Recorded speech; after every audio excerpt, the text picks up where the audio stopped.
Welcome to PM second hand vehicles YouTube channel. మీ ముందుకైతే Renault duster car వేసుకొచ్చాను. 2013 మోడల్. 2028 వరకు అయితే కార్ ఆర్సీ అయితే వ్యాలిడ్ ఉంది. సార్ కార్ ఎక్స్టీరియర్ లుక్ చూడండి, ఫుల్ వీడియో చూడండి. ఫుల్ వీడియో చూస్తే మీకు క్లారిటీ అయితే వస్తుంది. టైర్స్ అయితే 70-80% దాకా టైర్స్ ఉన్నాయి.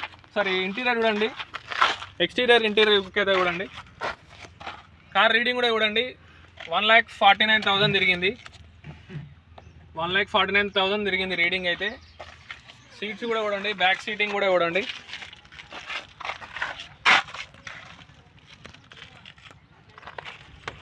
అలాయ్ వీల్స్ ఉన్నాయి, 70-80% దాకా ఉంది టైర్స్ అయితే. బ్యాక్ సైడ్ లుక్ చూడండి, డీజిల్ వేరియంట్ ఇది, RXZ రినల్ట్ డస్టర్ 2013 మోడల్. ఫుల్ వీడియో చూడండి. ఫుల్ వీడియో చూస్తే మీకు క్లారిటీ అయితే వస్తుంది. లెఫ్ట్ సైడ్ లుక్ చూడండి, ఫుల్ వీడియోలో ప్రైస్ కూడా చెప్పాను సార్. ఫుల్ వీడియో చూడండి. ఫుల్ వీడియో చూస్తే మీకు క్లారిటీ అయితే వస్తుంది. Thanks for watching. Subscribe our channel.